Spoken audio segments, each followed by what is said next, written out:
இதெல்லாம் பாருங்கள், இதெல்லாம் தான் திராவிட மாடலு.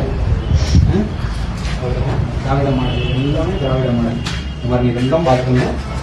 இதெல்லாம் குடோன்னு பாருங்க, அரிசி அரிசி குடோன். இது இருக்க தெரியாதுன்னு நினைக்கிறேன்.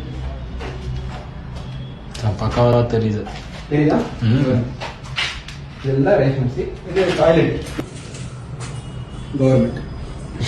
கவர்மெண்ட் ரேஷன் அரிசி. உண்டே பாருங்க. இதெல்லாம் பாருங்க, டாய்லெட் இங்கே இருக்கு, இது இங்கே இருக்கு. டாய்லெட்டு பாருங்க, டாய்லெட் இங்கே இருக்கு. டாய்லெட் இருக்கு. ரேஷன் அரிசி. ரேஷன் அரிசி புரியுது பாருங்க. ரேஷன் அரிசி